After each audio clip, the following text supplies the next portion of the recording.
Bonjour et bienvenue à cette nouvelle vidéo de la chaîne Un brin d'ADN et dans cette vidéo-ci, j'aimerais vous présenter en fait la première vidéo d'une série que j'espère faire avec les fameuses cartes de James Murray. Ce sont des cartes qu'on a vues déjà dans une vidéo précédente et j'ai tellement aimé ces cartes-là que j'aimerais faire une série de visites immersives dans ce genre de cartes de 1760 et 1761 qui avait été commandé à l'époque par le premier gouverneur britannique de Québec suite à la conquête. Et ce qui est intéressant avec ces cartes-là, c'est qu'il n'y a jamais eu autant de détails, il n'y a pas eu de cartographie aussi exhaustive sous le régime français. Donc c'est vraiment suite à la conquête qu'il y a eu ce niveau de détail-là dans la cartographie de la vallée du Saint-Laurent. Et donc dans cette vidéo-ci, on va voir un aperçu des cartes qui seront réutilisées dans ce qui deviendra vraisemblablement une série de visites immersives et je vais parler en même temps de généalogie donc et de lieux géographiques qui sont importants en Nouvelle-France, donc au début de la colonie. Voici donc l'index en fait de la carte de James Murray. Je dis index en fait parce qu'il y a une grande carte, on voit celle-ci, elle est quadrillée. Donc il y a une grande carte qu'on appelle la carte index. Et les plus petits carrés, en fait, c'est des cartes qui ont été faites, on les appelle des feuilles, en fait. Donc, des feuilles beaucoup plus détaillées. Donc, partout où est-ce qu'il y a non seulement des rectangles, mais ceux qui sont avec des arbres. Donc, si on s'approche un peu, on voit qu'il y a certaines cartes qui ont un peu plus de détails, certains quadrillés qui ont plus de détails. Eh bien, c'est que ces quadrillés-là représentent des feuilles qui font partie de la suite qui a été cartographiée. Donc, si par exemple, je charge la feuille de Ville-Marie, donc l'île de Montréal, eh bien, voici de quoi elle a l'air. Et si on s'approche encore plus, on peut voir un niveau de détail beaucoup plus grand dans ces feuilles-là qui ont été rajoutées à la carte que si on utilise simplement le niveau de détail de la carte index. Donc, si je désactive le plan de Montréal, on voit donc la carte index de Murray, mais on voit nettement qu'avec les feuilles, il y a beaucoup plus de détails effectivement et on peut encore davantage se rapprocher. Donc, ce qu'on voit présentement, en fait, c'est une des cartes qui a été commandée par Murray. Ça, c'était ses copies à lui personnelles.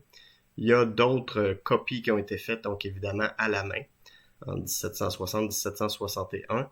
Il y en a deux qui sont à la British Library à Londres. Il y en a même une copie qui est à l'Université du Michigan.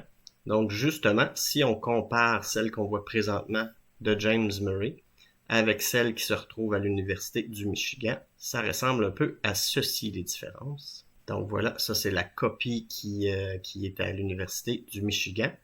On voit quand même que les couleurs ne sont pas identiques. On voit aussi que les dénivelés, les collines ne sont pas indiquées avec le même niveau de précision, mais tout de même, il faut se rappeler que c'était en 1760.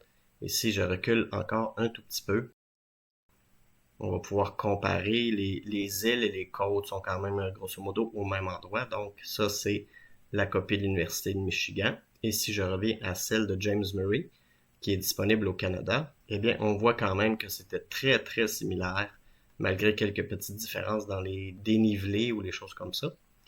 Donc, si on recule encore un petit peu, je vais montrer un peu dans cette vidéo-ci juste l'aperçu des détails qu'on peut avoir. Donc, on vient de voir Montréal à l'époque donc de la conquête en 1760-1761. Si on recule encore un peu, on va aller voir de quoi Trois-Rivières avait l'air.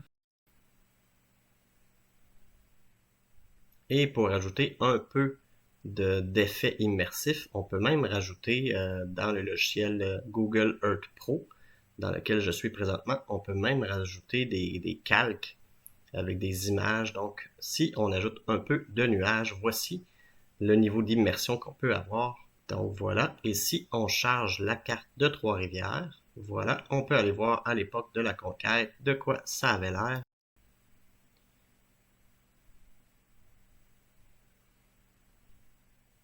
Et il faut aussi se rappeler qu'à l'époque de la conquête, en fait, il y avait eu environ 8 ans auparavant un incendie à Trois-Rivières, donc en 1752, donc à peu près 8 ou 9 ans avant la conquête, et on voit encore certaines traces de cet incendie-là sur la carte de 1761. Si on s'avance,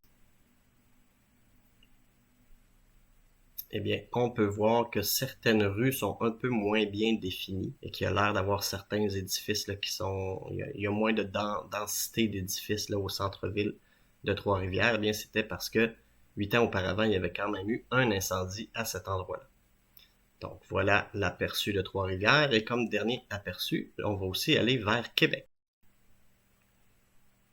Donc, on remonte un peu. Il va falloir descendre le Saint-Laurent et charger la carte de Québec qui se situe ici. Voilà. Donc, à l'époque de la conquête, la ville de Québec ressemblait à ceci. Donc, on voit nettement, si on s'approche encore un peu, qu'il y avait les fortifications. Il y avait la ville basse. Le quartier Saint-Roch se développait beaucoup. On voit aussi les plaines d'Abraham. On voit aussi le fort Saint-Louis qui était là. Donc, voilà l'aperçu de ce qu'on peut voir avec les cartes de James Murray. Et je compte faire une série de vidéos immersives de ce genre-là qui va pouvoir parler à la fois des lieux géographiques, des paroisses de l'époque, donc aussi les premières paroisses à l'époque de la Nouvelle-France avec leur population, parce que dans la carte, il y a comme un recensement, si on veut, en fait, il n'y a pas le nombre d'individus, par contre, il y a le nombre de familles, et il y a aussi le nombre d'hommes qui peuvent porter les armes, parce que le contexte de ces cartes-là, de James Murray, c'était que suite à la conquête, il n'était pas certain de pouvoir conserver le territoire. Alors, il a demandé de cette cartographie-là pour s'assurer de bien connaître le territoire s'il y avait d'autres conflits armés. Et dans une optique militaire, il avait donc demandé de vérifier quels étaient les hommes qui étaient disposés à pouvoir prendre les armes s'il y avait un conflit et le nombre de familles par paroisse. Donc, ça va être très intéressant de suivre ces vidéos-là. Voilà, donc j'espère que vous allez être au rendez-vous pour les prochaines vidéos sur les cartes de Murray.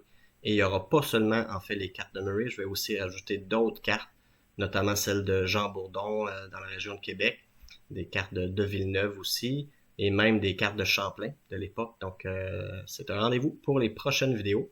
J'espère que ce sera intéressant au niveau généalogique et même au niveau génétique, parce qu'on se rappelle que les communautés génétiques, eh bien, elles ont leur espace géographique attitré. Donc, ça pourra aussi être bénéfique pour ces thématiques-là. Donc, merci beaucoup pour votre écoute et à la prochaine.